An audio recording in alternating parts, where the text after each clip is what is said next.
Hello everyone, welcome to the commerce achiever platform. आज के इस पर्टिकुलर सेशन में हम डिस्कस करने वाले हैं यूपीएससी कॉमर्स ऑप्शनल का सिलेबस, जो कि 2023 के नोटिफिकेशन से मैं आपको लिंक करा के कराने वाली हूँ। कुछ स्टूडेंट्स की क्वेरीज आई थी जिस पे मैंने थोड़ा सा टाइम लिया, because I want to give you the best, तो I took some time for the analysis and all. तो ये जो सिलेबस है, अभी जो स्टूडेंट 2023 की प्रिपरेशन कर रहे हैं वो एक बार रिकंसाइल करेंगे, जो चेंजेस है रिकंसाइल करेंगे। और जो स्टूडेंट 2024 के लिए प्रिपरेशन कर रहे हैं वो भी इस सिलेबस को ही लेकर के चलेंगे। ठीक है, तो मेरी पूरी कोशिश रहेगी कि मैं आपके हर पॉसिबल क्वेश्चंस का आंसर दे सकूं जिन्होंने अब तक के क्वेश्चंस रेज किए हैं, और मैंने वो सारे क्वेश्चंस नोटेड रखे हैं। तो मैं उन सारे क्वेश्चंस का आंसर दूंगी इसलिए आज के डिस्कशन में काफ़ी डिटेल में डिस्कस करूंगी। साथ ही साथ एक स्ट्रैटेजी भी देती चली जाऊंगी आपको कि आपको हर एक सब्जेक्ट को कैसे टैकल अप करना है। ठीक है, तो आप सामने देख सकते हैं आपके पास यूपीएससी सिविल सर्विसेज का नोटिफिकेशन है। ये 1 फरवरी 2023 में आया, यानी अगर 2024 में कोई स्टूडेंट प्रिपेयर कर रहा है तो आपको रीचेक करना होगा अपना जो अपडेट है 1 फरवरी 2024 में। ठीक है, एक बार रीचेकिंग करना बहुत ज़रूरी होता है, जस्ट बिकॉज कि आपको एक अपडेट रहना चाहिए कि आप एक राइट डायरेक्शन में प्रिपरेशन कर रहे हैं या नहीं। ठीक है, so you have to just connected है, और हम every year we recheck and changes को डिस्कस करेंगे और स्ट्रैटेजी को भी चेंज करेंगे, क्योंकि हमारे जो पास स्टूडेंट्स हैं उनका क्या रिस्पॉन्स रहा, पेपर में क्या चेंजेस देखने को मिले, उसके अकॉर्डिंग हम अपनी स्ट्रैटेजीज को भी हर बार मॉडिफाई करते जाएंगे। ठीक है, तो हम देख सकते हैं हमारा जो सिलेबस है कॉमर्स एंड अकाउंटेंसी का, आपको सीधे जंप करना है पेज नंबर 58। यस, तो हम देख लेते हैं हमारा पेज नंबर 58 पे। मैं नोटिफिकेशन इसलिए लेकर के क्योंकि ये भी रिक्वेस्टेड रीज़न है। स्टूडेंट को डाउट होता है कि क्या वो सही जगह से समझ रहे हैं कि नहीं, उनको सिलेबस एक्चुअली में क्या इंस्टीट्यूट क्या मॉडिफाई करके तो नहीं दे देते। तो ये कॉन्फिडेंस आपका मेंटेन रहे, कम से कम समय पे आप एक ही जगह से सारी चीज़ें गेन कर लें। तो ये नोटिफिकेशन आपने देख लिया, आपका ओरिजिनल नोटिफिकेशन है। ठीक है, तो हम एक बार जो है अपने सिलेबस को डिस्कस करते हैं। तो पेपर 1, तो हम इसमें पेपर पैटर्न को भी एक बार री हाईलाइट करेंगे, कुछ चेंजेस तो नहीं आए। तो पेपर आपके दो होंगे कॉमर्स एंड अकाउंटेंसी ऑप्शनल में, आपका एक तो होगा पेपर 1 एंड दूसरा आपका होने वाला है पेपर 2। दोनों के इक्वल वेटेज है, और कॉमर्स एंड अकाउंटेंसी केवल एक ऐसा सब्जेक्ट है आपकी पूरी यूपीएससी प्रिपरेशन में जो आपको रैंक ला सकता है। तो स्ट्रैटेजी क्या करनी है, कम समय पे मैक्सिमम आउटपुट लाने का आपको कोशिश करना है इसमें। ठीक है, तो पहला जो हम सिलेबस डिस्कस करने वाले हैं अकाउंटिंग, टैक्सेशन एंड ऑडिटिंग में फाइनेंशियल अकाउंटिंग का। फाइनेंशियल अकाउंटिंग में सबसे पहला पॉइंट है accounting as a financial information system. तो पहला पॉइंट है accounting as a financial information system, ये आपके सिलेबस का पार्ट है। थ्योरेटिकल टॉपिक है, कंप्लीटली थ्योरेटिकल है। ठीक है, इम्पैक्ट ऑफ बिहेवियरल साइंस, तो ये दोनों टॉपिक से कई बार क्वेश्चंस आपके एग्जाम में आ चुके हैं। काफी छोटे छोटे टॉपिक्स हैं लेकिन आपको कवर अप करके जाने हैं। सो impact of behavioural science. Third आपका इंपॉर्टेंट टॉपिक है अकाउंटिंग स्टैंडर्ड। कौन कौन से अकाउंटिंग स्टैंडर्ड हैं और कैसे कवर अप करना है वो भी स्ट्रैटेजीज में बताऊंगी। ठीक है, सबसे पहला है अकाउंटिंग फॉर डेप्रिसिएशन, जो कि आपकी अभी plant property plant and equipment में इंक्लूड हो चुका है। ठीक है, यानी फिक्स्ड एसेट और डेप्रिसिएशन का एक ही अकाउंटिंग स्टैंडर्ड है। AS 6 हट चुका है। ठीक है, तो आपको उसी को कवर अप करना है, पहला पॉइंट। दूसरा पॉइंट, स्टूडेंट पूछते हैं क्या इंडेस करें या AS करें, तो आपको इंडेस भी करना है। जो डिफरेंसेस हैं आपको डिफरेंसेस पता होने चाहिए। ठीक है, उसके बाद इन्वेंट्रीज, आपका accounting for inventories cover up करना है। रिसर्च एंड डेवलपमेंट कॉस्ट, ठीक है, आपको कवर अप करना है। लॉन्ग टर्म कंस्ट्रक्शन कॉन्ट्रैक्ट, तो आपका जो कंस्ट्रक्शन का अकाउंटिंग स्टैंडर्ड है वहां पे आपको मेनली फोकस करना है जो लॉन्ग टर्म नेचर के आपके कॉन्ट्रैक्ट्स हैं। अब तक की प्रीवियस ईयर पेपर के रिकॉर्ड के बेसिस पे सिर्फ और सिर्फ अभी तक इन सारे टॉपिक से केवल थ्योरी क्वेश्चंस आए हैं। तो आपको AS पे बहुत अच्छी कमांड करनी, क्योंकि क्वेश्चन तो पक्का आते हैं और थ्योरी क्वेश्चंस हैं, डायरेक्ट है, बाहर से कुछ बनेगा नहीं, कुछ न्यूज़ ऐड होगी नहीं। तो इस पे आप अच्छे मार्क्स स्कोर कर सकते हैं अगर आप स्मार्टली अपनी स्ट्रैटेजीज को प्लान करें। नेक्स्ट इंपॉर्टेंट एएस है आपका रेवेन्यू रिकॉग्निशन का। देन फिक्स्ड एसेट, तो फिक्स्ड एसेट और डेप्रिसिएशन आपका एक ही होगा। कंटिजेंसीज पे आपके दो AS फॉल करते हैं, मैं वो दोनों ही AS, contingent asset and liability और आपका एक AS वो, तो आपको ये दोनों ही करके जाने हैं सेफ साइड पे। ठीक है, नेक्स्ट है फॉरेन एक्सचेंज ट्रांजैक्शन, आपका AS 11 भी आपको करके जाना है और कंप्लीट करना है AS 11। नेक्स्ट है इन्वेस्टमेंट ठीक है। तो इन्वेस्टमेंट अलग है और गवर्नमेंट ग्रांट्स आपका अलग है। जी हाँ, ये दो सेपरेट अकाउंटिंग स्टैंडर्ड है, तो आपको इन दोनों को भी करना है।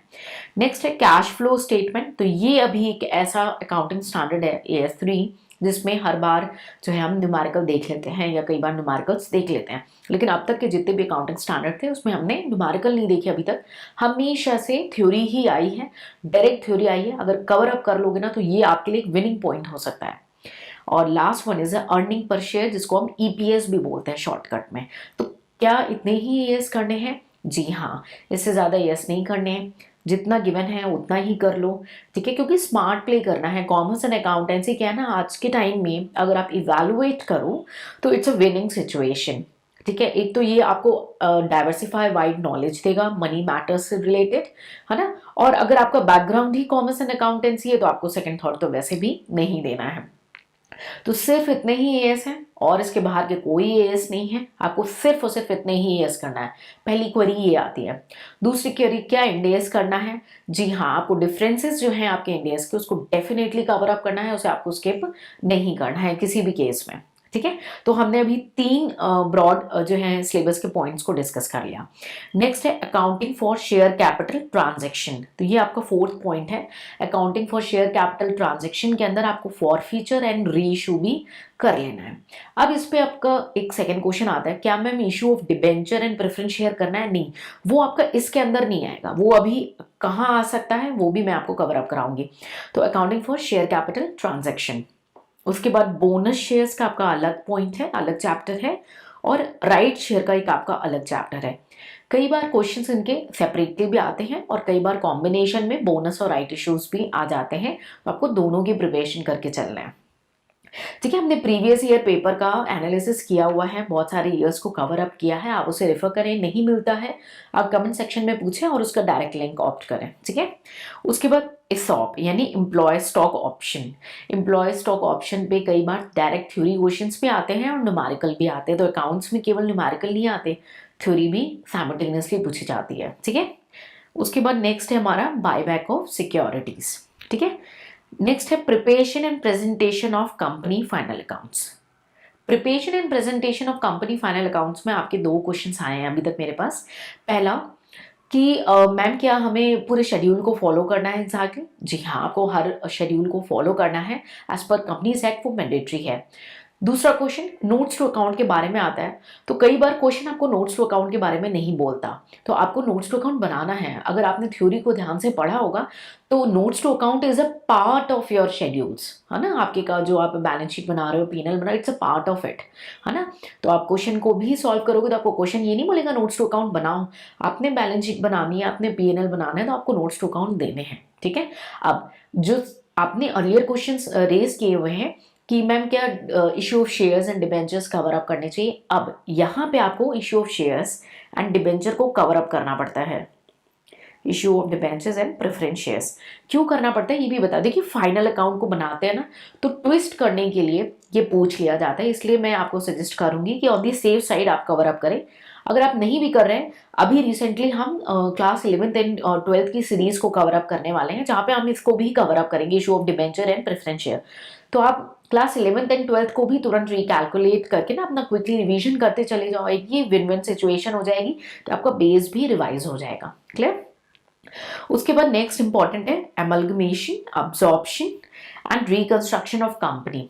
तो amalgamation, absorption and reconstruction of company में अब आपके मन में एक और क्वेश्चन जो मैंने अभी तक फेस किया स्टूडेंट ने कि क्या मैम इसका AS भी करना है? हाँ, आपको AS14 जो आपका एमलगमेशन का है आपने वो भी करना है। और रिकंस्ट्रक्शन का मतलब केवल रिकंस्ट्रक्शन नहीं, यहाँ पे आपने इंटरनल एंड एक्सटर्नल दोनों रिकंस्ट्रक्शन को कवर अप करना है इन वेरी डिटेल, ठीक है। सो आई बिलीव फाइनेंशियल अकाउंटिंग में आपकी जो सिलेबस है उसको हमने हाईलाइट किया। अभी तक की जितनी पॉसिबल क्वेरीज मैंने रिसीव की मैंने उसको भी आपको आंसर किया। अगर आपके पास कोई ऐसी न्यू क्वेरी है तो आप डेफिनेटली पूछें, ताकि जिस तरीके से बाकी हमारे पास स्टूडेंट्स ने क्वेरी रेज की और आज मैंने आपको बता दी, तो वो क्वेरी अब आपकी नहीं रहेगी, आपका समय बचेगा। उसी तरीके से आप अपनी क्वेरीज देंगे तो हम और भी अदर स्टूडेंट्स को सपोर्ट कर सकेंगे, ठीक है। सो आई रिक्वेस्ट यू, आप पार्टिसिपेट करके एक दूसरे को हेल्प करें। देखिए, जिसकी जो डेस्टिनी है वो कोई और लेके नहीं जा सकता। तो बहुत सारे ऐसे स्टूडेंट्स सोचते हैं ना, हम क्यों पूछें या हम क्यों बताएं, हम क्यों दूसरे की हेल्प करें। तो किसी की भी डेस्टिनी और जो लक फैक्टर है वो कोई और छीन के चाह के भी नहीं लेके जा सकता है। सो आई वॉन्ट यू कि if you have a question do shoot it, ठीक है, उसको लेके नहीं जाओ। नेक्स्ट इंपॉर्टेंट जो हमारा सिलेबस का पार्ट आ गया वो है कॉस्ट अकाउंटिंग, ठीक है। तो फाइनेंशियल अकाउंटिंग हमने डिस्कस किया। नेक्स्ट कॉस्ट अकाउंटिंग में देख लेते हैं nature and function of cost accounting. तो क्या आपने केवल नेचर एंड फंक्शन करना है? नहीं, नेचर एंड फंक्शन आपके प्रायोरिटी फैक्टर होने चाहिए, उसके बाद आपने कॉस्ट अकाउंटिंग के अंदर सारी बेसिक इंफॉर्मेशन कवर अप कर लेनी है। नेक्स्ट है installation of cost accounting system, इसको करना है। कई बार क्वेश्चन इस पे डायरेक्टली थ्योरेटिकल क्वेश्चन आ चुका है। कॉस्ट कॉन्सेप्ट, और कॉस्ट कॉन्सेप्ट भी आपको इन्हीं फैक्टर्स में डिवाइड करके पढ़ने हैं। रीजन बीइंग एग्जाम में ऐसे भी पूछे गए हैं। देखिए, सम कॉस्ट अलग पूछा गया है आपका, और उसके बाद आपका अपॉर्चुनिटी कॉस्ट अलग है, एक्सप्लिसिट कॉस्ट अलग पूछा गया है, वो अलग बात है। लेकिन जब आप इसी फॉर्म में इसको प्रिपेयर करोगे ना, तो विन विन सिचुएशन क्या है, एक बार एग्जाम में, एक दो बार एग्जाम में इनकम मेजरमेंट के बेसिस पे कौन से कॉन्सेप्ट पूछे गए हैं, डिसीजन मेकिंग के बेसिस पे रिलेवेंट इररिलेवेंट कॉस्ट, कैसे तरीके की कॉस्ट कॉन्सेप्ट हैं वो पूछे गए। तो आपने क्या करना है, इसी बेसिस पे अपने कॉन्सेप्ट्स को कवर अप करते चले जाना है, और एक्स्ट्रा भी कवर अप करने हैं कॉस्ट को। तो सारे के सारे कॉस्ट कॉन्सेप्ट्स को आपको कवर अप करने हैं, ठीक है। नेक्स्ट है मैथड ऑफ कॉस्टिंग के अंदर आपने कवर करना है जॉब कॉस्टिंग। जॉब कॉस्टिंग में न्यूमेरिकल भी करना है। नेक्स्ट है प्रोसेस कॉस्टिंग, ये थोड़ा सा इंपॉर्टेंट चैप्टर है, थ्योरी विद न्यूमेरिकल आपको अच्छी कमांड करनी है इसमें। थर्ड है आपका एक्टिविटी बेस्ड कॉस्टिंग, जिसको हम एबीसी बोलते हैं। क्लियर। नेक्स्ट है आपका volume cost profit relationship as a tool of profit planning. So volume cost profit relationship में थोड़ा सा थ्योरेटिकल के बाद ये आपका कवर अप करता है आपका मार्जिनल कॉस्टिंग। तो कुछ स्टूडेंट्स की बुक्स में मार्जिनल कॉस्टिंग करके आपके चैप्टर को मेंशन किया गया है, so this is the same, ठीक है। उसके बाद है आपका incremental analysis and differential cost as a tool of pricing decision, product decision, make और buy decision, shut down decision etcetera. तो इस पे भी आपके न्यूमेरिकल पूछे गए हैं, ठीक है। एक्सेट्रा लगा के एग्जामिनर ने आपके सिलेबस को थोड़ा सा वाइड कर दिया है ना, कि भाई आपको हम प्राइस के लिए भी पूछ रहे हैं, प्रोडक्ट बाय करना है या इन फैक्ट्री में मैन्युफैक्चर करना है, ये भी कर दिया। प्रोडक्ट बाय करना है या खुद मैन्युफैक्चर करना है, ये भी डिसीजन मेकिंग। तो ये आपकी डिसीजन मेकिंग के अंदर जो है ये आपका कैपिटल जो है कवर अप होता है ये टॉपिक, ठीक है। इंक्रीमेंटल और डिफरेंशियल के बेसिस पे ही ये पूछता है। तो आपके माइंड में एक पिक्चर होनी चाहिए कि इंक्रीमेंटल और डिफरेंशियल के बेसिस में ही आपने डिसीजन मेकिंग करनी है, ठीक है। नेक्स्ट है technique of cost control and cost reduction. तो इस पे आपको सेपरेटली कवर अप करना है, कॉस्ट कंट्रोल क्या है, कॉस्ट रिडक्शन क्या है, और इसके अदर थ्योरेटिकल फैक्टर्स। बजटिंग को आपको separately as a theoretical format में कवर अप करना है, आज तक कभी न्यूमेरिकल नहीं आया। So budgeting as a tool of planning and control. Next है standard costing and variance analysis, ये एक अदर इंपॉर्टेंट टॉपिक है प्रोसेस कॉस्टिंग के बाद, जिसे मैं इंपॉर्टेंट बोल रही हूँ। जो है मैक्सिमम टाइम इसमें से क्वेश्चन आया है, थ्योरेटिकल प्लस न्यूमेरिकल, दोनों तरीके के क्वेश्चन इसमें से रेज्ड होते हैं। नेक्स्ट है रिस्पॉन्सिबिलिटी अकाउंटिंग, ये आपका अलग टॉपिक है। एंड डिविजनल परफॉर्मेंस मेजरमेंट, ये कंप्लीटली आपका थ्योरेटिकल पॉइंट है। सो आई बिलीव अब तक के आपने जितने क्वेश्चंस रेज किए थे कॉस्ट अकाउंटिंग से रिलेटेड, मैंने उसे क्लियर किया, प्लस हमने सिलेबस को भी ओवरव्यू कर लिया है, ठीक है। आपके मन में कोई डाउट रह जाता है in between, please do ask in a comment section. अब हम देखने वाले हैं टैक्सेशन के बारे में। थर्ड जो हमारा सब्जेक्ट है, तो आपने पहला सब्जेक्ट देखा आपका पेपर 1 में अकाउंट्स है, दूसरा सब्जेक्ट आपने देखा कॉस्ट है, तीसरा सब्जेक्ट देख रहे हैं टैक्सेशन। टैक्सेशन में इन्होंने किया इनकम टैक्स, ठीक है। इनकम टैक्स के अंदर क्या क्या इन्होंने दे दिया, डिफिनीशंस, तो आपने करनी है definitions. Basis of charge, definition से आज तक कभी क्वेश्चन आए नहीं, but on the safe side आपको करके चलना है ताकि आपकी कॉन्सेप्चुअल अंडरस्टैंडिंग स्ट्रांग हो। बेसिस ऑफ चार्ज से कई बार क्वेश्चन आए हुए हैं, सो बेसिस ऑफ चार्ज। फिर income which do not form the part of total income, इसका मतलब आपको एग्जेम्प्टेड जो इनकम है आपकी वो कवर अप करने हैं, और एग्जेम्पशन और डिडक्शंस के बीच के डिफरेंस को अंडरस्टैंड करना है। कई बार इंटरव्यूज में ऐसे क्वेश्चन पूछे गए हैं। नेक्स्ट है simple problems of competition of income of individuals only. बोल तो दिया सिंपल, बट ऐसा नहीं है, कभी सिंपल क्वेश्चंस नहीं आते, ये स्टूडेंट्स को पता है, लेकिन इंडिविजुअल्स पे ही आते हैं, ये श्योर है। कौन कौन से, आपके सैलरी हो गया, इनकम फ्रॉम हाउस प्रॉपर्टी हो गया, पीजीबीपी। पीजीबीपी में कई बार होता है ना, स्टूडेंट सोचता है कि बहुत बड़ा चैप्टर है और छोड़ने का डिसीजन करता है, ये गलती नहीं करेंगे, आपसे रिक्वेस्ट है। इंडिविजुअल पूछा है ना, तो आपने मे भी आप बहुत सारे जो स्टूडेंट हैं इंस्टीट्यूट की मटेरियल्स यूज़ करते हैं आईसीआई वगैरह की, या कहीं और अपने ग्रेजुएशन की, तो वहाँ पे तो काफ़ी वाइड है, वो यूपीएससी में नहीं चाहिए आपको, है ना। तो आपको बहुत ही स्ट्रांगली ये डिसाइड करना है, या आपने इंडिविजुअल पर्सपेक्टिव करना है और कवर अप करें। फॉर एग्जाम्पल आपने ऑडिट वाले टॉपिक कवर अप करने हैं, 44 AD 44 AE वाले टॉपिक्स को भी कवर अप करना है, आपने डेप्रिसिएशन को कवर अप करना है, तो इंडिविजुअल पर्सपेक्टिव वाले आपको जो है कॉन्सेप्ट्स को कवर अप करने हैं, ठीक है। और अगर छोड़ने का सोच रहे हो तो मत करना, in case very rare case आपको लग रहा है कि आपको छोड़ना पड़ेगा, तो डेप्रिसिएशन छोड़ के नहीं जाना और ऑडिट वाला टॉपिक छोड़ के नहीं जाना। नेक्स्ट है कैपिटल गेन, आपका complete income from other sources, ठीक है, और income of the other person included in assessee's total income. इसका मतलब क्या है, clubbing, so clubbing of income. तो ये जो टॉपिक हमने देखे, ये केवल और केवल हमें इंडिविजुअल पर्सपेक्टिव पे कवर अप करने हैं, थ्योरी प्लस न्यूमेरिकल दोनों। प्रीवियस ईयर का पेपर का कंप्लीट एनालिसिस आपके प्लेटफॉर्म पे है, और इनकम टैक्स के कंप्लीट वीडियो लेक्चर्स आपके प्लेटफॉर्म पे हैं as a road as a guidance, ठीक है। और on an average 100 numericals for extra practice भी वो आपके प्लेटफॉर्म पे अवेलेबल है, जिसका बेनिफिट आप ले सकते हो। नेक्स्ट है set of and carry forward of losses, ये आपका एक अलग पार्ट है सिलेबस का। Set of and carry forward of the losses में केवल इंडिविजुअल पर्सपेक्टिव नहीं, ऑल ओवर पर्सपेक्टिव कवर करना है। नेक्स्ट है deduction from gross total income, हाँ इसको आपको काफी इन डेप्थ में कवर अप करना है, हर एक डिडक्शन को आपको अंडरस्टैंड करना है, मल्टीपल रिवीजन करना है। इस पे एक स्टूडेंट की क्वेरी आई और कुछ स्टूडेंट का रिव्यू आया था कि डिडक्शंस याद नहीं रह जाते, बहुत कंफ्यूजनिंग है, और मतलब सारे प्रोविजन माइंड में सेटल नहीं होते। तो उनकी रिक्वेस्ट के बाद जो 2022 में बैठे उन स्टूडेंट ने अभी इंटरव्यू भी दिया है रिसेंट पास्ट में। सो डिडक्शंस को हम सेपरेटली कवर अप करवा रहे हैं हमारे सेशंस के थ्रू, आप उसको रेफर करें और लिखे नहीं, पहली रिक्वेस्ट वीडियोस के थ्रू ही कवर अप करके उसको रिवीजन करें, और उसी के थ्रू भी आप प्रीलिम्स के बाद भी रिवीजन कर लें। आपने कोर्स को प्रीलिम्स के पहले डेफिनेटली कवर अप कर लेना है, ठीक है, ऑन द सेफेस्ट साइड। तो डिडक्शंस को हम ऐसे ही कवर अप करेंगे, क्योंकि आप जब लिखने बैठोगे आपको लगेगा याद हो जाएगा, लेकिन डिडक्शंस बहुत सारे हैं, वो नहीं हो पाता। तो आपने उसको वीडियो के थ्रू कवर करना है और मल्टीपल रिवीजन देना है।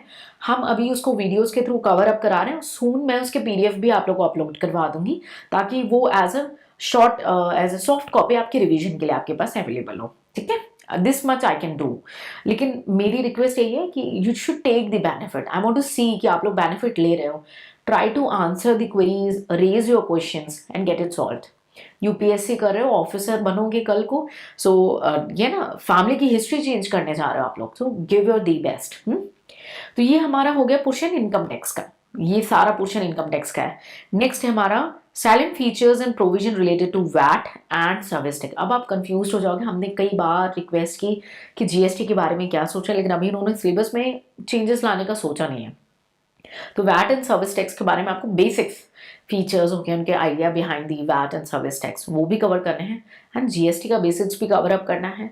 नहीं कि आप कोई ऐसा मटेरियल ले रहे हो जहाँ पे नहीं कवर अप किया, मुझे बताना कमेंट सेक्शन में, तो will take GST brief sessions जो आपके लिए सफिशिएंट एक बेस क्रिएट कर दे। अदरवाइज देखिए आपको जीएस पेपर 3 के लिए इकोनॉमिक्स में वैसे भी आपको जीएसटी कवर अप करना ही है, ठीक है। नेक्स्ट हमारा सिलेबस है ऑडिट का। तो हमने अकाउंट्स देखा, कॉस्ट देखा, टैक्स देखा। द ऑडिट में आपका कंपनी ऑडिट, कंपनी ऑडिट में आपको डिविजिबल प्रॉफिट एंड डिविडेंड, ये एक चैप्टर होगा। जी हाँ, डिविजिबल प्रॉफिट एंड डिविडेंड, ये दो सेपरेट चीज होती है आपकी, ठीक है। नेक्स्ट है स्पेशल इन्वेस्टिगेशन, काफी इंपॉर्टेंट एंड इंटरेस्टिंग चैप्टर, ये भी आपके कंपनी ऑडिट का ही पार्ट है। So special investigation is a separate topic, and tax audit, ठीक है। तो टैक्स ऑडिट में आप इनकम टैक्स वाले ऑडिट का भी कॉन्सेप्ट इन्वॉल्व करते हो, इसलिए मैंने वहां पे बोला इसे छोड़ना नहीं है, ठीक है। सो कंपनी ऑडिट में divisible profit, dividend, special investigation and tax audit आपको कवर अप करना है, ठीक है। उसके बाद आपका ऑडिट है बैंकिंग का, बैंक को ऑडिट करेंगे, इंश्योरेंस सेक्टर का करेंगे, नॉन फॉर प्रॉफिट ऑर्गेनाइजेशन यानी एनपीओ का करते हैं, charitable society, trust and organization का ऑडिट आप कवर अप करेंगे, क्लियर। तो ये रहा हमारा पार्ट ए। जैसे commerce optional paper 1 and paper 2 होता है, और पेपर 1 के अंदर हमारा दो पार्ट में हम इसे कवर अप करते हैं, पार्ट ए एंड बी, ठीक है। सो पार्ट ए में हमने हमारे 4 जो है सिलेबस को देखा। पहला हमने देखा अकाउंट्स को, फिर हमने देखा कॉस्ट को, राइट, फिर हमने देखा टैक्स को, और फिर हमने देखा ऑडिट को, राइट। अब पार्ट बी में हम देखेंगे फाइनेंशियल मैनेजमेंट एंड एफआई, ठीक है, देखते हैं क्या चेंजेस आए हैं सिलेबस में या क्या आपके सिलेबस में रहने वाला है। सो फाइनेंशियल मैनेजमेंट में आपका सबसे पहला जो है फाइनेंस फंक्शन में आपको nature, scope and objective of financial management को कवर अप करना है। ठीक है, उसके बाद रिस्क एंड रिटर्न रिलेशनशिप, इस कॉन्सेप्ट के अंदर कुछ कॉन्सेप्ट्स हैं, उसको भी आपको रिस्क एंड रिटर्न रिलेशनशिप, जहाँ पे इक्विटी का कंप्यूटेशन भी आता है ना, बीटा वाला फॉर्मूला आप आई बिलीव आपको पता हो, तो आपको वो कवर अप करना है। टूल ऑफ फाइनेंशियल एसेस में ratio analysis, ratios very important and very interesting. ठीक है, तो रेशियो एनालिसिस कवर अप करना है। नेक्स्ट है फंड फ्लो, तो फंड फ्लो आपको कवर अप करना है। कैश फ्लो को मैं यहाँ पे भी कवर अप किया है, तो मैं सजेस्ट करूंगी आपने इसे अकाउंट्स में ही कवर अप करना है, यहाँ पे नहीं करना, क्योंकि एएस से ही लिंक्ड क्वेश्चन आते हैं, तो बेटर है आप उसे अकाउंटिंग स्टैंडर्ड के साथ कवर अप करें। Clear. Next capital budgeting decision, capital budgeting decision में आपने प्रोसेस करना है, प्रोसीजर करना है और ऑपरेशन के मेथड्स को कवर अप करना है। ठीक है, उसके बाद risk and uncertainty analysis and method. ठीक है, कॉस्ट ऑफ कैपिटल एक टॉपिक है, उसके अंदर उसके concept, different cost of like preference shares हैं, इक्विटी हैं, डिबेंचर्स हैं, रिटेन अर्निंग है, उनके कॉस्ट को कैलकुलेट करना है। Weighted average cost of capital, लेकिन मार्जिनल यहाँ पे नहीं गिवन है, सेफ साइड में एक बार देख के जाएंगे। ठीक है, मोर वेटेज आपको weightage average cost of capital पे देना है। नेक्स्ट है CAPM as a tool of determining cost of equity capital, ये सेपरेटली गिवन है, यानी आपको इस पर नजर रखनी है बहुत बारी, कई बार एग्जाम में पूछा जा चुका है सीएपीएम मॉडल के बारे में। ठीक है, उसके बाद नेक्स्ट है आपका फाइनेंसिंग डिसीजन। फाइनेंसिंग डिसीजन में आपने थ्योरीज करनी है कैपिटल स्ट्रक्चर की, जितनी गिवन है उतनी ही करनी है, कोई एक्स्ट्रा थ्योरी करने की जरूरत नहीं है। कई बार स्टूडेंट पूछते हैं मैम और भी बहुत सारी थ्योरीज है, भाई आप सीए थोड़ी नहीं कर रहे हो, या आप सीएमए नहीं कर रहे हो, है ना, या आप एक्चुअलीज नहीं कर रहे हो, आपने यूपीएससी करना है तो यूपीएससी पे ही फोकस रखना है, तो जो गिवन है उतना ही करना है। नेट इनकम अप्रोच है आपका, नेट ऑपरेटिंग इनकम अप्रोच है एक, एमएम यानी मोदिग्लानी मिलर अप्रोच है, और ट्रेडिशनल अप्रोच। यस, सिर्फ इतनी ही आपको थ्योरीज कवर अप करनी है, इससे ज्यादा थ्योरीज को कवर अप नहीं करना है। ठीक है, उसके बाद हम देखते हैं डिजाइनिंग ऑफ कैपिटल स्ट्रक्चर। ठीक है, डिजाइनिंग ऑफ कैपिटल स्ट्रक्चर में आपका जो है लेवरेज, टाइप्स ऑफ लेवरेज, आपका ऑपरेटिंग, फाइनेंशियल एंड कंबाइंड, काफी इंपॉर्टेंट एंड फेवरेट टॉपिक है। ठीक है, ईबीआईटी एंड ईपीएस एनालिसिस जो कई बार मैंने देखा है स्टूडेंट छोड़ने का सोचते हैं, लेकिन बहुत इजी है, अगर आपने बेसिक अकाउंट समझी हुई है ना, तो उसी पे पूरा ईबीआईटी ईपी एनालिसिस है। और अभी रिसेंटली मैंने प्रीवियस ईयर पेपर का एक सॉल्यूशन भी कराया था, जो पूरा इसी कॉन्सेप्ट पर बेस्ड है, सेम एज इट इज, तो इसको जरूर करके जाएंगे ईबीआईटी ईपीएस एनालिसिस। ठीक है, अनदर फैक्टर। नेक्स्ट है इंपॉर्टेंट आपका dividend decision and valuation of firm. ठीक है, तो डिविडेंड डिसीजन आपने करना है, वॉल्टर मॉडल करना है, उसके अंदर MM thesis, Gordon model, Lintner model, इतने मॉडल ही करने हैं, इससे ज़्यादा मॉडल नहीं करने हैं, इसमें बहुत सारे मॉडल्स होते हैं, आपको जो गिवन है सिर्फ उतने ही मॉडल करना है। क्लियर। और फैक्टर अफेक्टिंग डिविडेंड पॉलिसी, तो आप कई स्टूडेंट होते हैं सिर्फ ये 4 पॉइंट गिवन है तो हम वही करेंगे, ऐसा गलती भी नहीं करनी है, आपने ये मॉडल करना है, डिविडेंड के जो फैक्टर्स इफेक्ट करते हैं और इसकी थ्योरी में डिक करना है डिटेल में। ठीक है, नेक्स्ट है वर्किंग कैपिटल मैनेजमेंट।